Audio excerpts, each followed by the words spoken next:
You're listening to Big Blend Radio with Nancy and Lisa. We're airing live from the Wild Wisteria Bed and Breakfast in Chadds Ford, Pennsylvania.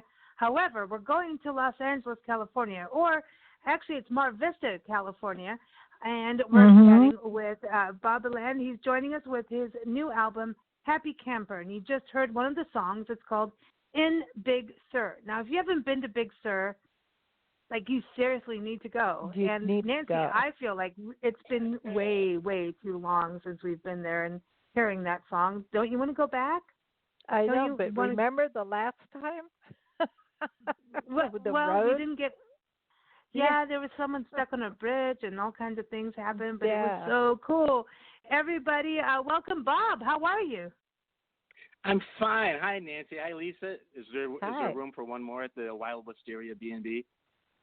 Yeah, you know what, dude? I'm serious. This place is like super cool. Like you think you're in California. It is beautiful. But listen, I gotta ask: is it Beland? I wanted to I should have asked you before you came on the show, but I'm chilled out. I'm playing in the Wisteria, so give us some heads up on your name. My last name is Beland, like B. Beland. Birds I in was the right. bee. I was told Nancy I was going to be Beland, and then I have a Dutch side from living in South Africa, so I was like, it's Beland. And then anyway, it could be blunt. I could be blunt. It could be blunt. Well, it's French actually. It's French actually, so you'd be close anyway. If I went back to France, where my ancestors were from, it'd probably be Beland. Beland. See, listen. We love now. Nancy and I travel full time on our Love Your Parks tour, documenting parks and public lands, and we go get stories in the towns and everything. And we just came out of Colorado, and Happy Camper is a happy dispensary, right? There's all kinds of commercials too. Yeah, it's a happy place, and California is a happy place too. But now Mar Vista, tell everybody where that. Go ahead. We're going to get Pittsburgh on board with that too, by the way. Give it a year. Mar Vista is between Venice, which is on the coast, and Culver City, which is the original home of Movie Land. Mm-hmm. All the old studios are in Culver City. So we're a little town in between those two towns. And you're near Venice. Venice Beach. We love Venice Beach. Beach. That's right. Is it still so cool?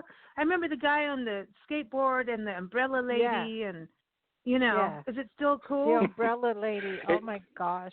That's right. There used to be a roller skating pineapple guy that played guitar. Yeah. That's it. Yeah. Yeah. And Muscle Beach, it's there, and there's still people there in spite of the virus, but it's it's thinned out quite a bit. People are pretty much doing the right thing, but it's always going to be a magnet. Yeah. Some of our just happy Beach. Memories are Venice Beach. Yeah, happy camper memories. Venice Beach, and but California, I love in Big Sur, and I know we can play your. I love this. I was listening on SoundCloud, so that's a place.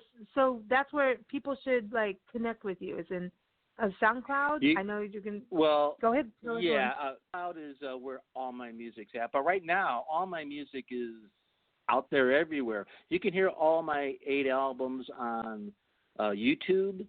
You can hear it Apple Music, Tidal, Amazon, Spotify, all those places. So it's all out there. But I started out on SoundCloud, and through CD Baby, I got my music out through all the other platforms. So it's pretty exciting. It's great to hear one of the tracks over the air too. That was a thrill. Thank you, girls.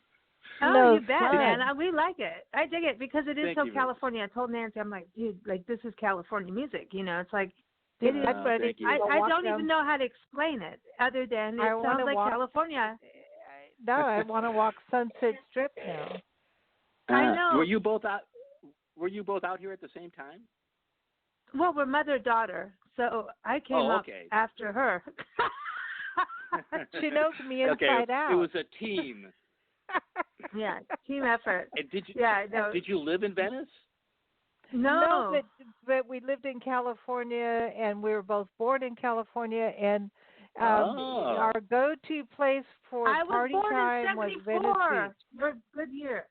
Listen, 74 is my year. That's I always said 74 is one of the best years of music, and that's my birth year, man. So I'm just saying. Okay. And that's a good year for you in California, right? Yeah, it is. It is a very good year. It was a really good year for me because I moved out here from Chicago. I was born in Chicago. I moved out here in '67 to Los Angeles, and then I moved up to Napa, California, the wine country, for 4 years. And then I came back down to Los Angeles in '74, and I started. I was here for keeps in '74.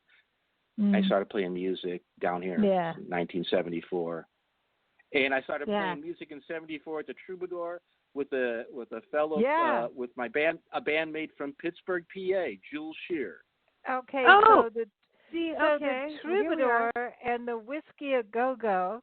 Come on, dude. Oh yeah, yeah. I played those places too.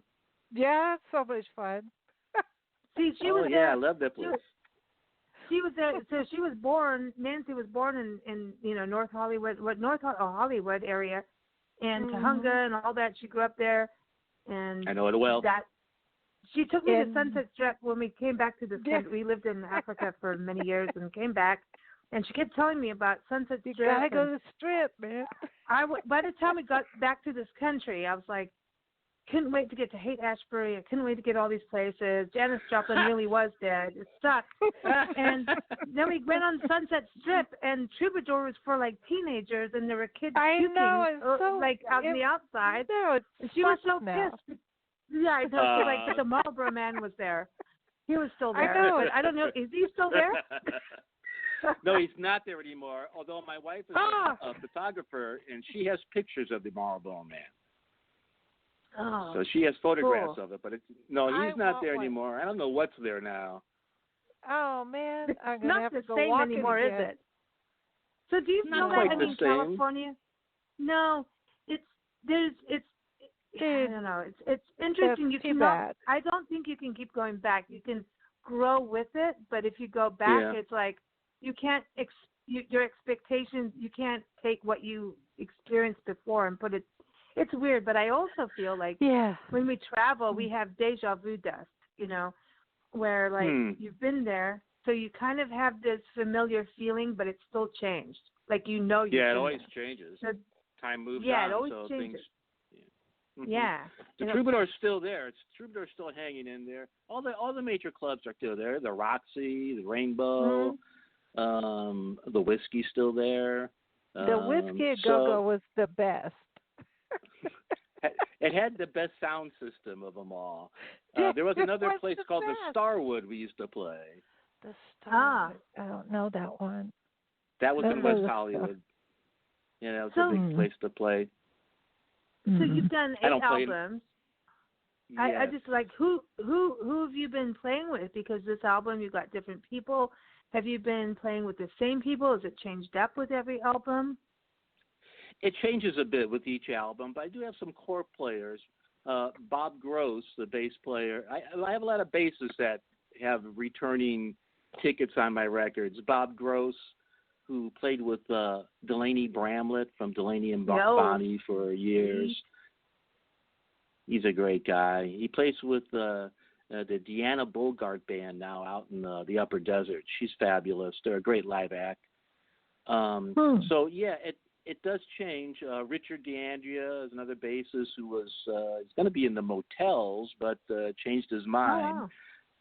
And some players from other bands I was in. And Jules Shear has been on two of my records, actually. And I have guest players come in from time to time, but I kind of take most of the responsibility myself. I kind of write it, record it, arrange it. I play most of the instruments, and then I have guest musicians come in. So each album's a little bit different, but there's kind of a familiarity to where I go about, because I kind of write in the same kind of genres, whether it's rock or folk or even kind of experimental. Like there's an album I have called Forward and Backwards, and that's all instrumental, and it's a concept for orchestra. So there's no singing on it. It's all instrumental, and the concept actually was about taking a piece of music and playing it backwards from beginning to end. Oh. So I give two examples on the record. There's 4 pieces of music, but there's only 2 pieces of music that are played normally. You press play and it goes forward. But those same 2 pieces of music, if you play them backwards, they sound different, but they still sound a little. You could still recognize the other piece of music within that. So I was really fascinated by that, and I made an album around that. So there's probably like That's wild. 8 or yeah, you cool. should check that out because that's probably the most outside record I've done. All the other 7 records are kind of singer-songwriter oriented, and I know. I mean, I'm influenced by what most people my generation were: the Beatles, British Invasion, American rock and roll. Remember music. the album Picnic? There was Picnic and another song where you could play the 2 of them together. There were songs that were written, not necessarily done on purpose, but they filled each other's gaps and could be played together. Like, do you remember that, Nancy? Picnic was one. By who? I'm going back in the 30s and 40s. I know. I'm like, wait, I don't. Somewhere My Love. It's not Somewhere My Love, but it's Picnic is in there, and there's another song that connects with it that does the same kind of thing. And I think that's interesting what you're doing with playing things backwards, because and now I do want to go number 9. But I know, but if it sounds good forward, it should sound good backwards. Interesting backwards. And it does. Yeah, because it's a formula in a way. It's an interesting thing. I really didn't know if anybody had taken it to that extreme. I've heard. The reason I got into it was because of Beatles and other kind of novelty records where they'd put little pieces of things backwards, but I never heard anybody play a whole piece of music backwards. And then I got done with one of my albums, Life Begins, and I sent it up to the mastering engineer to have it mastered. And out of curiosity, I had the instrumental tracks, and so I sent it to him, and I said, "Can you run this whole thing backwards for me?" And he kind of laughed, and he said, "Oh, yeah, sure." And then when he called me back with my 2 records done, the regular one and this backwards thing, he said, "We've all been sitting up here smoking a joint and just loving this backwards stuff." They were just loving all this backwards stuff. And that made me feel really good. It made me feel really good. And I did think there's some validity to it. I actually put it out as a classical piece because it's for orchestra. But before I did that, I didn't want to be full of myself. I have a little bit of a classical background from school as a percussionist, but I just didn't want to put it out and just kind of call it that without kind of any kind of validity. So I contacted a couple of kind of big-time arrangers who I didn't really know. I just wanted to toss it to them and go, "Is this cool? Am I like full of shit, or excuse me, or has this got any credibility?" So one of the arrangers I reached out to was this guy Paul Buckmaster. He was living out here in Venice, and he's been on our show years ago. Paul Buckmaster. I swear to God. Did he do an album, did he play blues at all? Or no, maybe I've got something messed up. I know that name. Well, you think I just know. You might be thinking of maybe Paul Butterfield, but no, Paul Buckmaster. No. Anyway, go ahead. Paul Buckmaster is this big-time arranger who's probably best known for the work he did on Elton John's album "Madman Across the Water." Oh, okay. And he arranged all the strings on Your Song, a bunch of Elton John albums, and David Bowie albums. Cool. Just a really wonderful arranger. And another arranger, Craig Leon, who's done a bunch of classical music in England, but he also produced a whole bunch of punk new wave bands out of New York, like Blondie and Wow. the Ramones, like all these cutting cool. edge acts.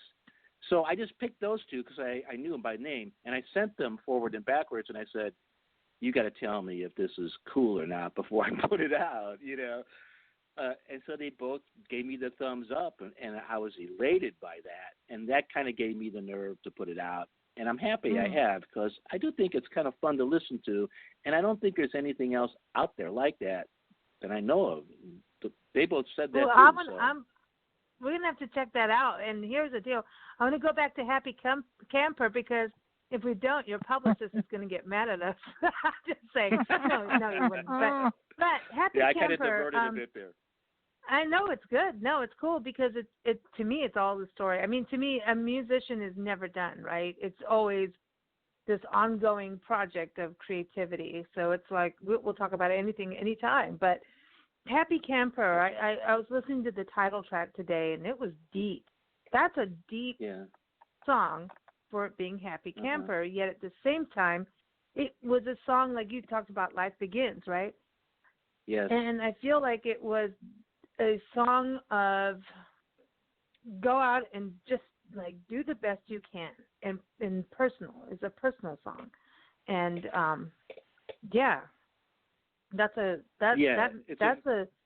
it's tender.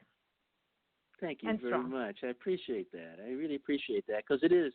I mean, all my songs are personal. Even the fun ones are. You know, there's. You know, I like to think there's a little bit of me and all that stuff. But that song in particular, when we moved out here from Chicago, my father had a job waiting here, and then when we got out here, the job fell through. So we were. My dad was stuck with six kids in his early 50s. So we had to scramble, and we moved to 5 towns, and I went to a new high school every year. And so it was rough, but we always had a house to live in. We always had food. I never thought that we were going to be out in the street or anything. And my mom and dad were always, upbeat people. They wanted to be dancers, and they actually ran away as kids to be dancers, and their parents caught up with them and brought them back home. So they were upbeat people, and so they tried to see the nicer side of things regardless. And so I kind of remembered that. They died a long time ago, so it's been a long time since I thought of them. But when I was finishing the record, I thought I was going to call the record Happy Camper, but I didn't have a song for it. And then I got sick.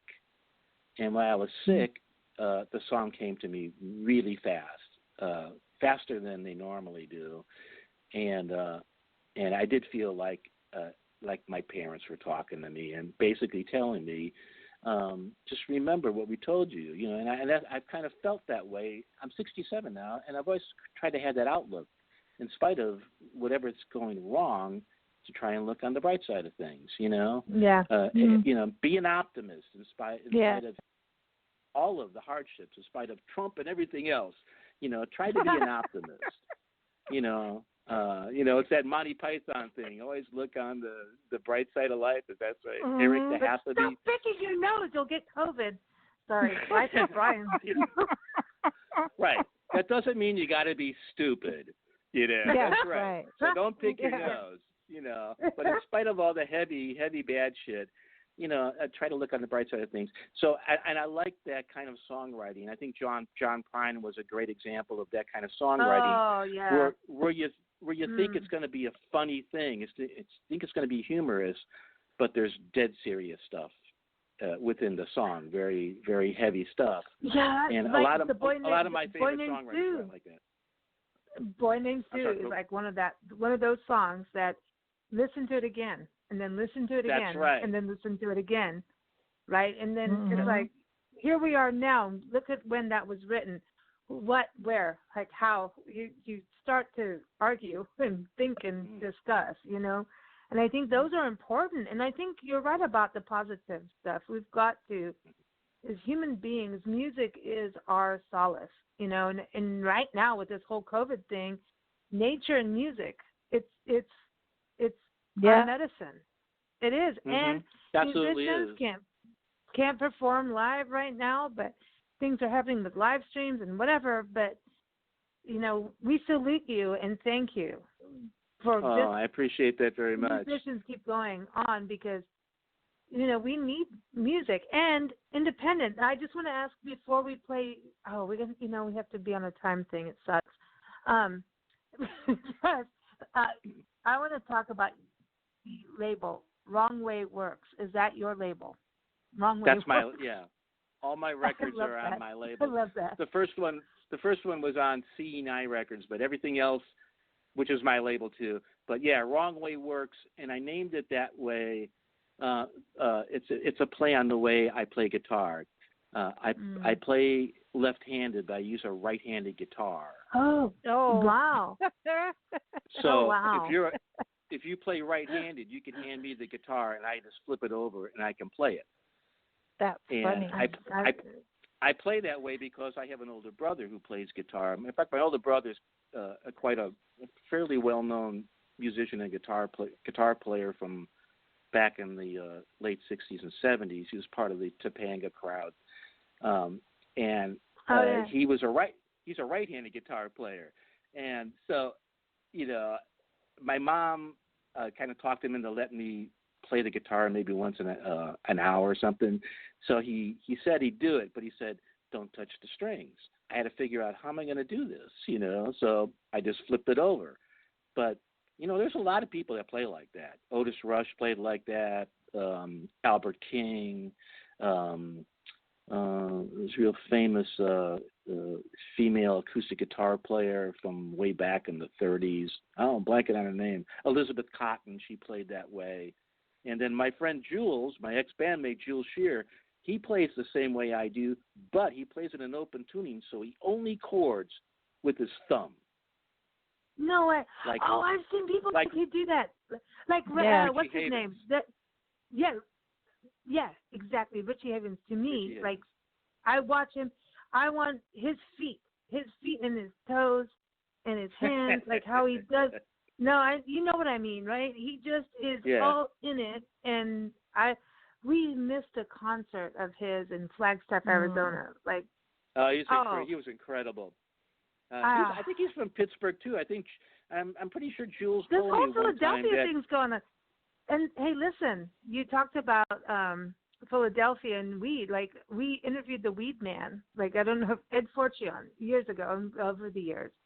And he smoked a joint under the Liberty Bell, which is actually a national park site, Independence Park, National Park. And then he moved to L.A. and opened up he started his own religion, you know, did his own, and a dispensary for his religion, you know, the whole thing. Got raided by the cops. We followed the story for years, and it's interesting. And I think opened a restaurant in Philadelphia. I just forgot about the whole thing until you brought it up when you came on the show. And it's a long story, but check out Ed Fortune, Forchion. Yeah, but he Fortune. did. Fortune. Yeah, you know how bad I am with names, but it's because of, you know, I'll put you in every country that we've been in. But he, it was just an interesting ride about freedom of doing that, and you know, it's hey, you know, that's what he did, and it was an interesting story, and he's still fighting it, I think. So. But anyway, you cannot smoke weed in a national park. I'm just saying, you can't do that. I've never tried it. Not yet.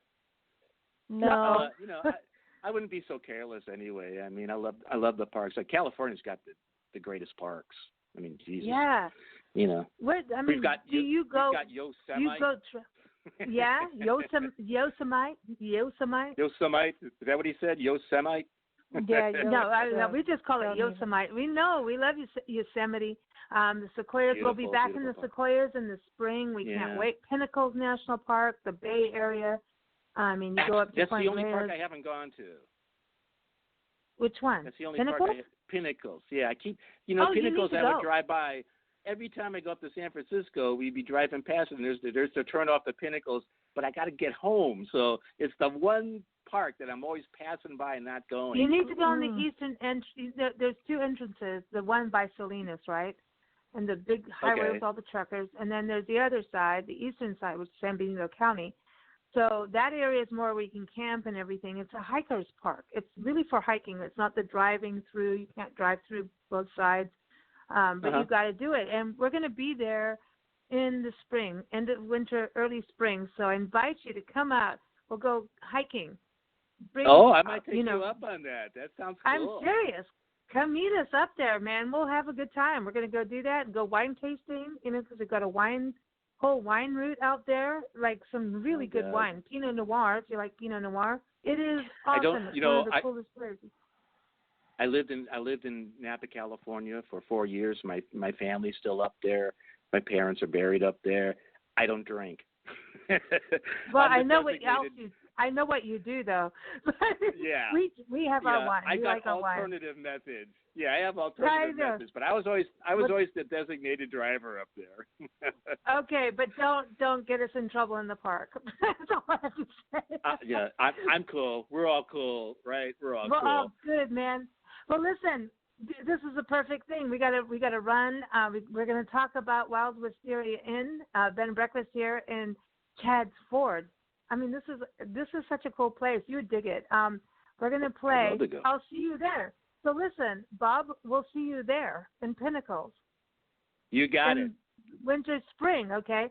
So everybody go to SoundCloud, and it is Bob-Beland, right, to make sure it's all about the bees. So check him out on SoundCloud, Spotify, Apple, right? Apple Music, Spotify, Amazon. That's where everyone can get the album. It's called Happy Camper. Am I getting it all right? Pandora, that's right. Deezer, Google Play. It's all there. Tidal. All those platforms. Mm-hmm. All right. Can I say one quick thing? Yes. Can I say one quick thing? I have a co-write coming out with Kevin Godley from 10cc. He has a single, a digital single coming out on August 27th called The Bang Bang Theory. And if you're not big on Trump or guns, you're going to love this song. Here it is, everybody. So check it out. So where do you get it? SoundCloud? You can SoundCloud. It'll be on. He'll have a video of it on YouTube, and look for KevinGodley.com. Yeah, Kevin's amazing. Bang Bang Theory. The Bang Bang Theory. Go check it out. August 27th. Thank you. Thanks so much, Bob. It's been a pleasure. Have fun. Thanks, Nancy. Thanks, Lisa. I'll see Take you care, there. man. Here it is. I'll see you there.